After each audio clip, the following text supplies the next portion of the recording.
मेरे साथ बोलिए, भारत माता की। क्यों भाई, पांडिचेरी में एनडीए सरकार बनानी है या नहीं बनानी है? நண்பர்களே, புதுச்சேரியில் என்டிஏ அரசாங்கம் அமைக்கப்பட வேண்டுமா? बनानी है या नहीं बनानी है? அமைக்க வேண்டுமா வேண்டாமா? சத்தமா பத்தாது இன்னும்। अरे भाई, मैं बोलूं इतना ही बोलिए, आप ज्यादा मत बोलिए। हाँ, तो ऐसी आवाज नहीं चलेगी। இவ்வளவெல்லாம் எனக்கு பத்தாது இன்னும் வேணும்। मेरे साथ दोनों हाथ उठाइए जरा, என் கூட கையை மேல உயர்த்தி சொல்லுங்க। पांडिचेरी में सरकार बनाने के लिए मुट्ठी बींचिए और प्रचंड आवाज से बोलिए, भारत माता की, भारत माता की। मंच पर उपस्थित श्रीमान Mansukh Mandaviya ji, Shri Ramalingam ji, Shri Nirmal Kumar Surana ji, Shri R Selvam ji, home minister Pondicherry A Namah Shivaya ji, Shri A John Kumar ji, S Silva Ganapathy honourable member parliament, Shri Kalyan Sundaram ji, Sai J Shravan Kumar ji, Vivian Richard ji, E Thippentan ji, Shri GNS Rajasekaran ji, Shri V Selvam ji, general secretary Mohan Kumar ji, general secretary M Lakshmi Narayan ji, ex MLA Shri V M C V Ganapathy ji, Shri K Venkat ji, Shri R B Ashok Babu ji, और आज इस विशाल सभा में आए हुए मेरे प्यारे भाइयों बहनों माताओं और विशेषकर आए हुए मेरे युवा मित्रों को मेरा राम राम नमस्कार।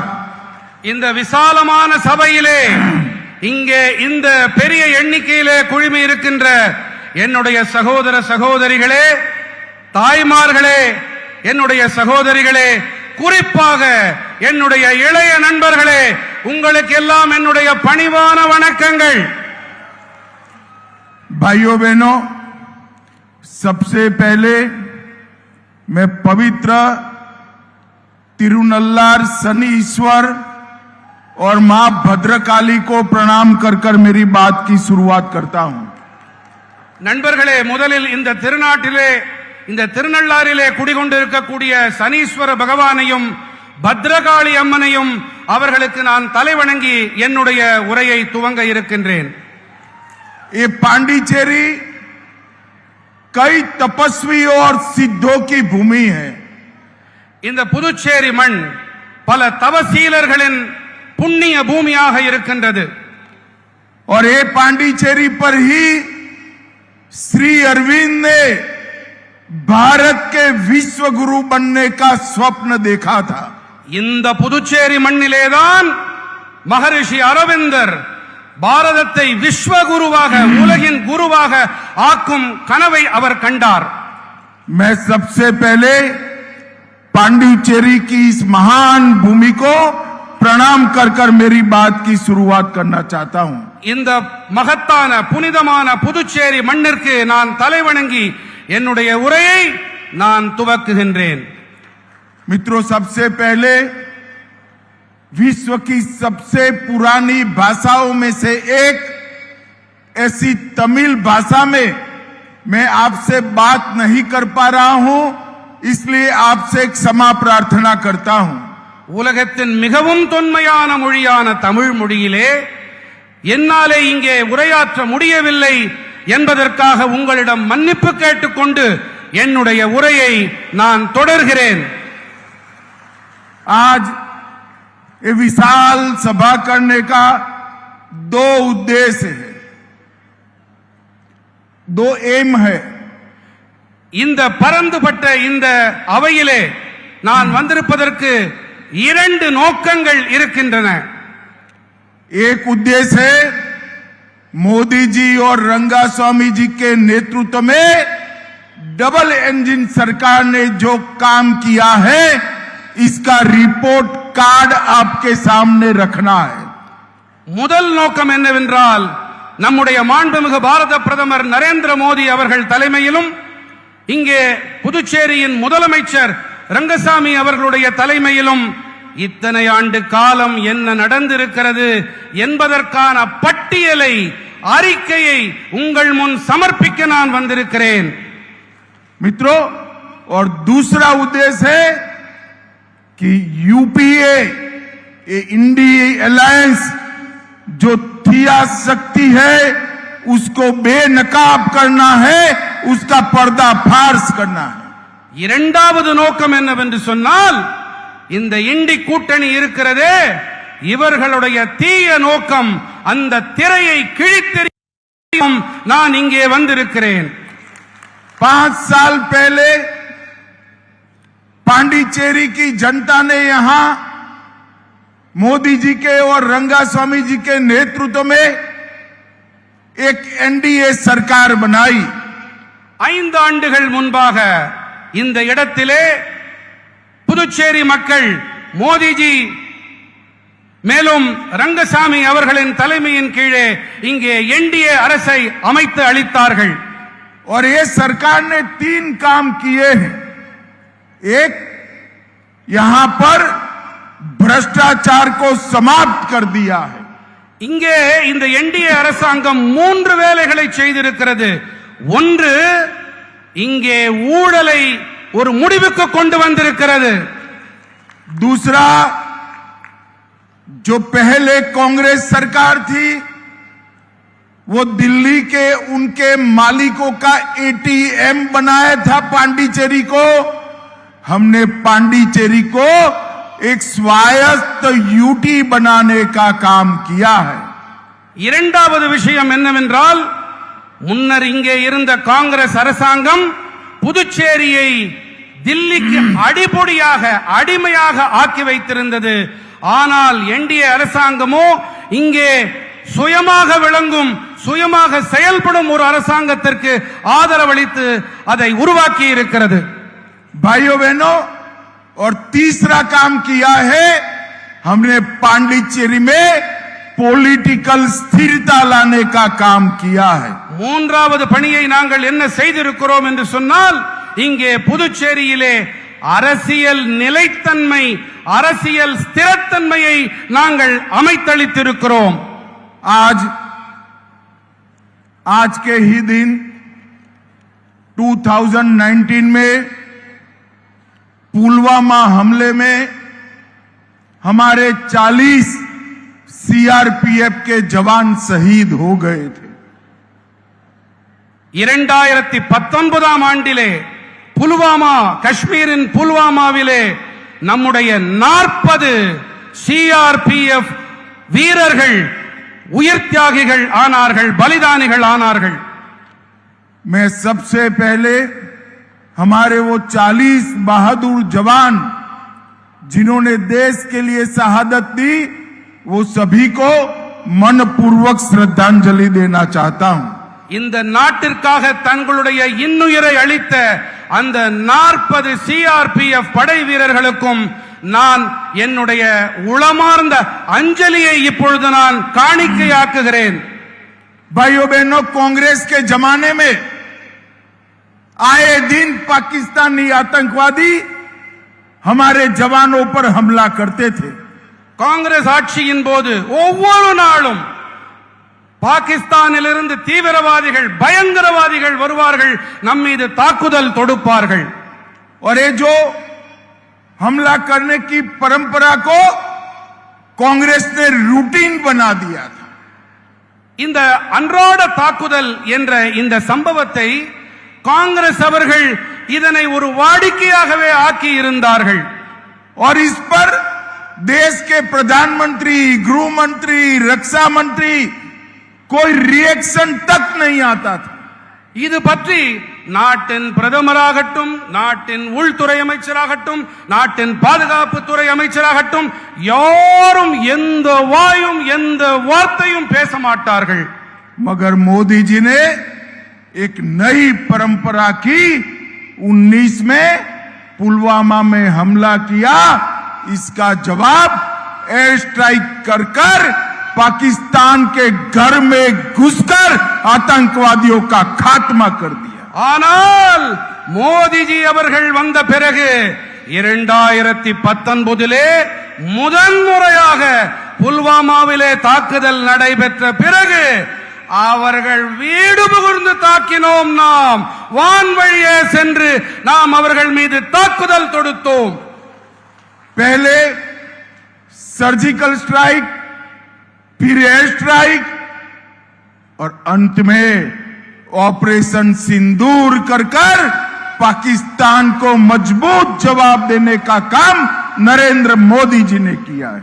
முதலிலே துல்லிய தாக்குதல் சர்ஜிக்கல் ஸ்ட்ரைக், பிறகு வான்வழி தாக்குதல், நிறைவாக ஆபரேஷன் சிந்தூரை நாம் அரங்கேற்றினோம். அரங்கேற்றி அவர்களுக்கு ஒரு முற்றுப்புள்ளி வைத்திருக்கிறோம்.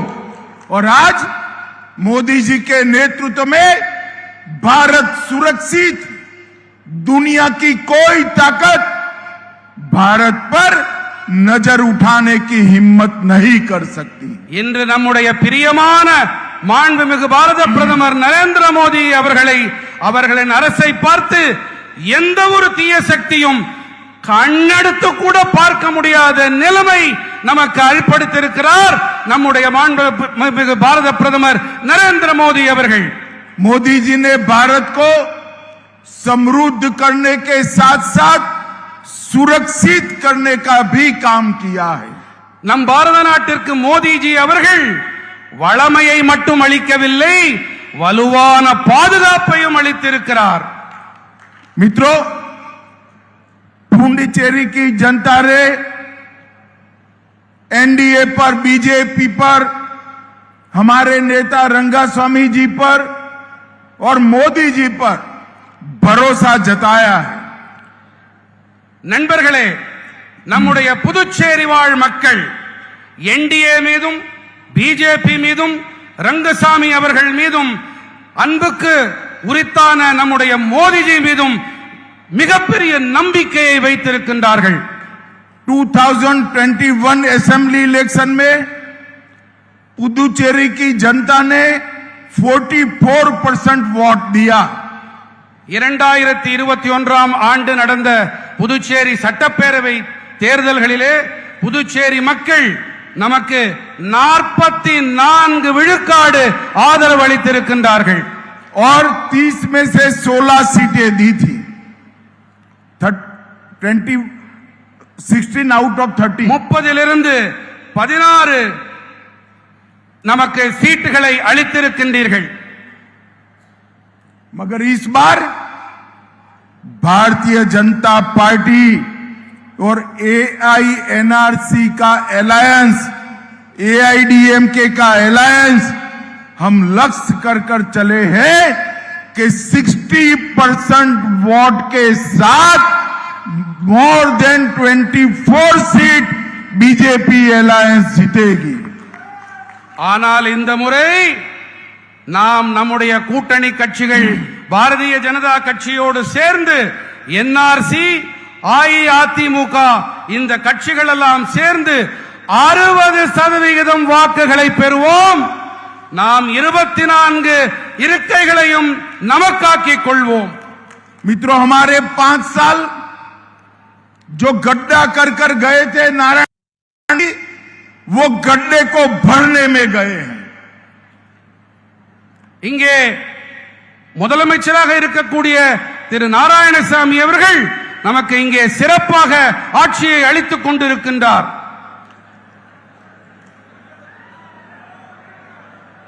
रंगसामी அவர்கள் இங்கே மிகச் சிறப்பாக गलत बोल रहे भाई। रंगास्वामी ने नारायण स्वामी गड्ढा कर गए थे, मतलब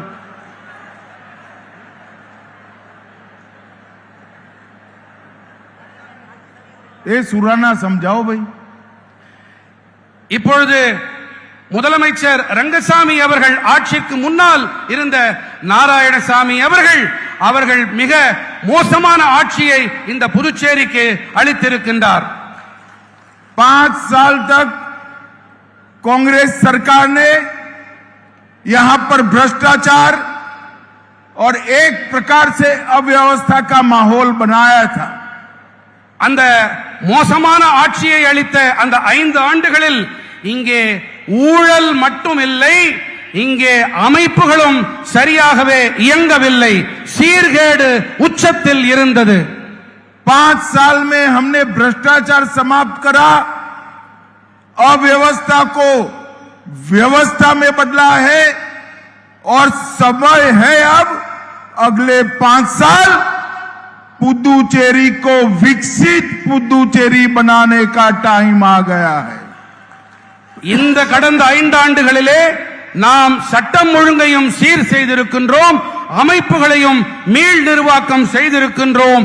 அடுத்ததாக நாம் வளர்ச்சி பயணத்திலே அடுத்த ஆண்டு மேலும் பயணித்தாக வேண்டும்।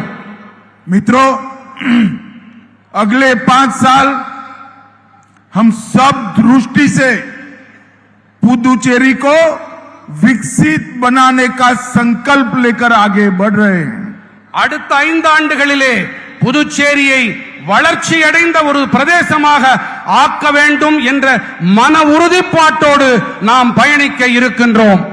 पहले समय था पुदुचेरी के फैसले दिल्ली के दरबार में गांधी परिवार लेता था, अब पुदुचेरी के फैसले पुदुचेरी स्वयं ले रहा है। முன்னர் அரண்மனை, தில்லி அரண்மனையிலே புதுச்சேரியை சேர்ந்தவர்கள் அங்கு போய் ஐயா உள்ளேனையா என்று அங்கு ஆஜர் கொடுக்க வேண்டி இருந்தது। இப்பொழுது புதுச்சேரி தானே சுயமாக இயங்கக்கூடிய ஒரு அமைப்பாக, ஒரு அரசாங்கமாக ஆக்கப்பட்டிருக்கிறது।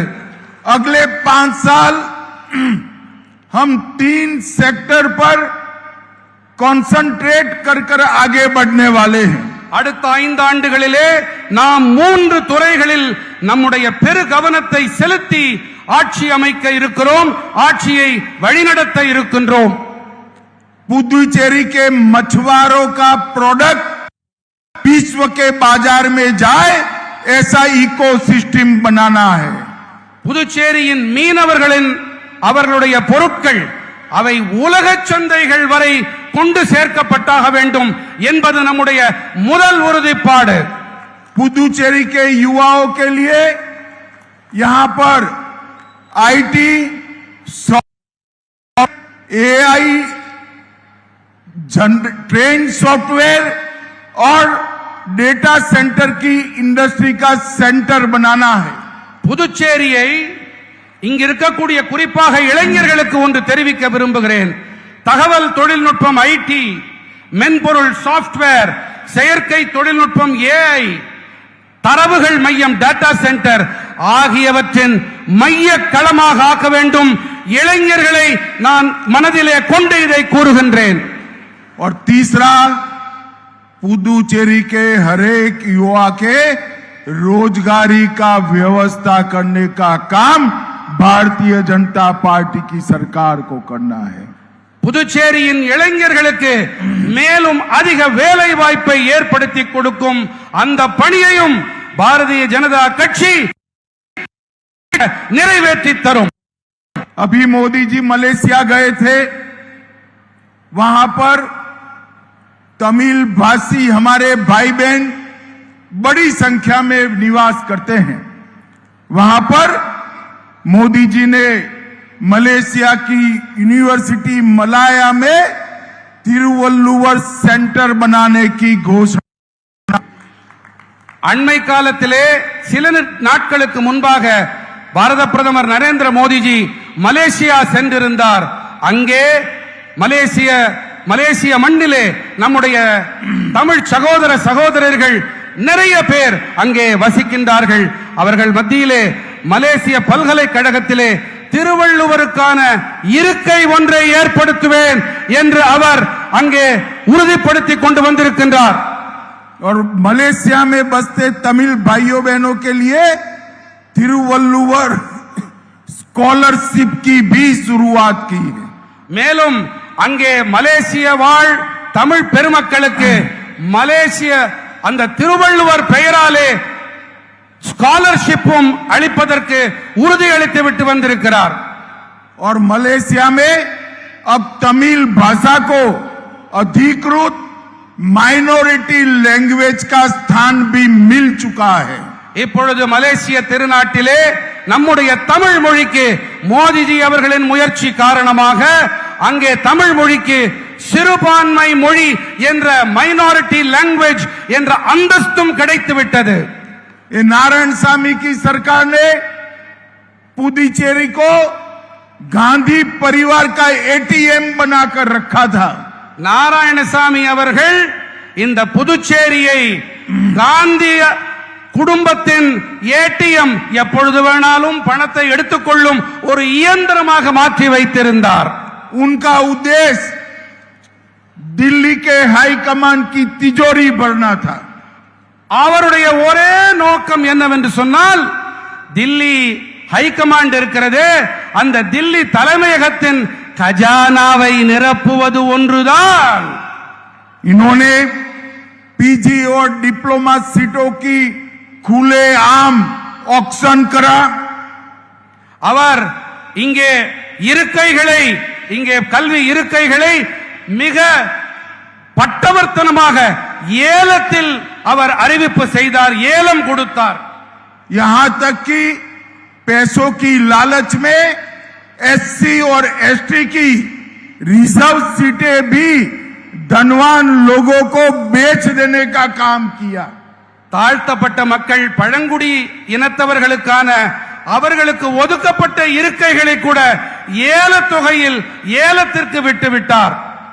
सेंटेक घोटाला किया और इसकी जांच सीबीआई कर रही है। சென்டெக் ஊழலை செய்திருக்கிறார், அந்த ஊழலின் ஆய்வினை புலன் விசாரணையை மத்திய சிபிஐ செய்து வருகின்றது. परिवहन माफियाओं को जनता को परेशान करने के लिए ट्रांसपोर्ट माफियाओं को खुला छोड़ दिया।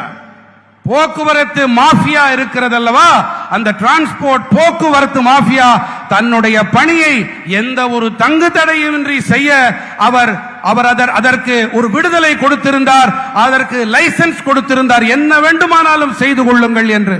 अभी अभी सीएजी की रिपोर्ट आई है, 15,000 करोड़ का डेवलपमेंट फंड पूरा कांग्रेस की नारायणसामी सरकार चाव कर गई है, करप्शन किया है। இப்பொழுதுதான் அறிவிப்பு வெளிவந்திருக்கிறது, அறிக்கை வெளியாகி இருக்கிறது. சிஏஜி அது அந்த அமைப்பின் மூலமாக இங்கே வளர்ச்சி திட்டங்களுக்காக கொடுக்கப்பட்ட 15,000 கோடி ரூபாய் அதற்கான ஆய்வும் புலன் விசாரணையும் தொடங்கி இருக்கிறது. और 15,000 करोड़ का मतलब होता है पुदुचेरी का 3 साल का बजट। 15,000 கோடி ரூபாய் என்று சொன்னால் புதுச்சேரிக்கு 3 ஆண்டுகளுக்கான வரவு செலவு திட்ட அறிக்கை பட்ஜெட். और इन्होंने एससी समाज का अपमान करने का भी काम किया है। அவர் தாழ்த்தப்பட்ட சமூகத்தினரை அவமானப்படுத்தும் மோசமான செயலையும் செய்து இருக்கிறார். दलित समाज के विधायक की जमीन हड़पने का काम किया। சட்டமன்ற உறுப்பினர்களின் சட்டமன்ற தாழ்த்தப்பட்ட மக்களின் அவர்களின் நிலத்தையும் அவர் அபகரிக்கும் அந்த மோசமான செயலையும் அவர்கள் செய்திருக்கிறார்கள். और एससी समाज की सीटों को बेचने का भी काम किया। தாழ்த்தப்பட்ட மக்களுக்கு என ஒதுக்கப்பட்ட தொகுதிகள், அந்த தொகுதிகளை கூட விற்பனைக்கு விட்டிருக்கும் மோசமான பணியையும் செய்திருக்கிறார். उनके समय में एक भी इंडस्ट्री यहां पर नहीं आई। அவருடைய காலகட்டத்திலே இங்கே ஒரு தொழில் கூட துவங்கப்படவில்லை. ये 5 साल में जोहो ने सॉफ्टवेयर डेवलपमेंट सेंटर अपने पुदुचेरी में खोला है। Zoho software development centre Zoho ने खोला है। இங்கே இந்த 5 ஆண்டுகளிலே ஜோஹோ அமைப்பு இங்கே ஒரு மென்பொருள் மேம்பாடு ஒரு மையத்தை ஒரு நிறுவனத்தை திறந்திருக்கிறது। और अभी अभी एसर ने पुदुचेरी में नए लैपटॉप बनाने की फैक्ट्री डालने का काम किया है। மேலும் இங்கே எஸ்ஆர் நிறுவனமானது இங்கே லேப்டாப் தயாரிக்கும் ஒரு நிறுவனத்தையும் இங்கே ஆரம்பித்திருக்கிறது। पुदुचेरी में बने हुए लैपटॉप अब दुनिया के 70 देशों में जाएंगे। புதுச்சேரியில் தயாரிக்கப்பட இருக்கும் இந்த லேப்டாப்புகள் உலகத்தின் 70 நாடுகளுக்கு ஏற்றுமதியாக இருக்கிறது, சென்றடைய இருக்கிறது। हमने इस बजट में बायो फार्मा शक्ति के माध्यम से volume driven high value research इसकी एक बड़ी व्यवस्था पुदुचेरी में बनाने का निर्णय किया है। பயோபார்மா துறையிலே இங்கே ஆய்வுகள் மேற்கொண்டு செயல்பாடுகளை விரிவாக்கம் செய்ய இங்கே நிதியை நாங்கள் ஒதுக்கி இருக்கின்றோம்। समर्थ 2.0 के माध्यम से पुरानी टेक्सटाइल फैक्ट्रियों को हम पुनर्जीवित कर पूरे विश्व में पुदुचेरी का टेक्सटाइल जाए इसके लिए काम करने वाले हैं। பழைய ஜவுளித்துறை ஆலைகளை புனர் நிர்மாணம் செய்து அவற்றுக்கு புத்துயிர் அளித்து இங்கே மீண்டும் தொழில் துறைக்கு நாங்கள் உயிர் ஊட்டுவதில் ஈடுபட்டு வருகின்றோம்। और एक नारियल प्रमोशन योजना के तहत रीप्लांट नारियल ब्रीड के लिए भी हम बहुत बड़ा प्रयास नारियल प्रमोशन योजना के माध्यम से करने वाले हैं। தேங்காய் அதற்கு அதிக மகசூல் அதிக விளைச்சல் அதற்கு மீள் உயிர் அளிக்கும் துறையிலும் நாங்கள் செயல்பாடுகளை முடுக்கிவிட்டிருக்கின்றோம்। अब थोड़ा लिख लेना, मैं लंबा बोलूंगा, एक बार लिख लो। हाँ जी। भाइयों बहनों, कांग्रेस के नेता राहुल गांधी हर रोज झूठ बोलने की एक नई परंपरा शुरू करें।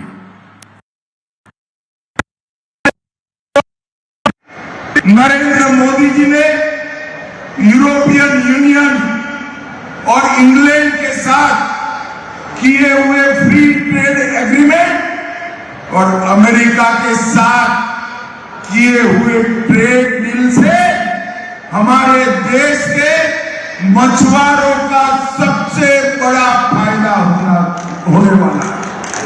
राहुल गांधी जी देश के मछुआरों और किसानों को गुमराह करना चाहते हैं, वो झूठ बोलकर भ्रांति फैलाना चाहते हैं।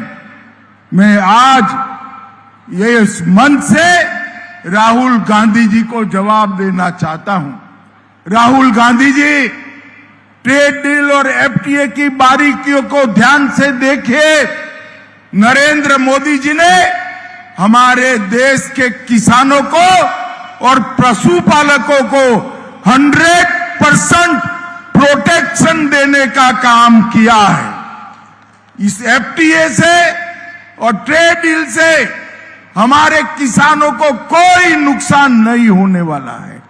किसानों का नुकसान आपकी मनमोहन सिंह सरकार के वक्त किया था। कई ऐसे वैश्विक समझौते किए जिसमें किसानों के हितों को बेच दिया गया था। नरेंद्र मोदी जी ने यहां पर किसानों का, पशुपालन करने वाले भाइयों बहनों का और मछुआरों का 100% प्रोटेक्शन करने का काम किया है। ये राहुल गांधी जी की नीति है। झूठ बोलो, जोर से बोलो, सार्वजनिक रूप से बोलो और झूठ को बार बार बोलो, मगर राहुल गांधी, इस देश की जनता आपकी झूठ मैन्युफैक्चरिंग करने की फैक्ट्री को अब पहचान गई है। और एक बार मैं फिर से कहता हूं कि 2029 में नरेंद्र मोदी जी के नेतृत्व में NDA lead Bharatiya Janata party का गवर्नमेंट बनने वाला है, आपका बारी नहीं आने वाला। भाइयों बहनों, मैं पुडुचेरी के भी किसानों को, मछुआरों को, टेक्सटाइल इंडस्ट्रीज वालों को ये कहने आया हूं, ना टेक्सटाइल इंडस्ट्री का कोई नुकसान हुआ है, ना मछुआरों का हुआ है, और किसानों को 100% प्रोटेक्शन देने का काम हमारे नेता नरेंद्र मोदी जी ने किया है। और टेक्सटाइल और मछुआरों का पूरी तरह से कामकाज बढ़ने वाला है, और किसानों को सुरक्षित रखने का काम हमारे नेता नरेंद्र मोदी जी ने किया है। சகோதர சகோதரிகளே, ராகுல் காந்தி அவர்கள் பொய் பேசுவதையே தன்னுடைய தொழிலாக வைத்திருக்கின்றார்.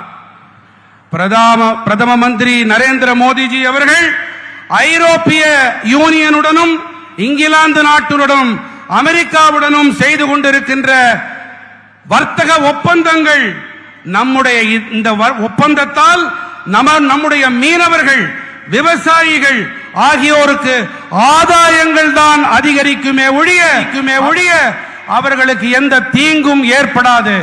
அவர்களுக்கு முழுமையாக பாதுகாப்பு இதன் மூலமாக அளிக்கப்பட்டிருக்கிறது.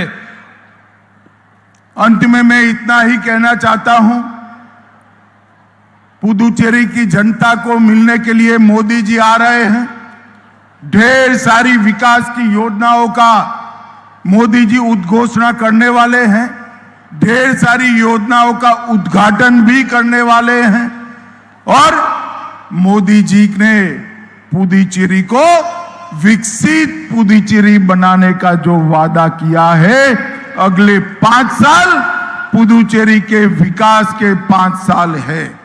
मैं पुडुचेरी के मतदाताओं को अपील करने आया हूं कि फिर से एक बार एनडीए की सरकार लाइए, और रंगास्वामी जी और नरेंद्र मोदी के नेतृत्व में पुडुचेरी के विकास को आप आगे बढ़ाइए।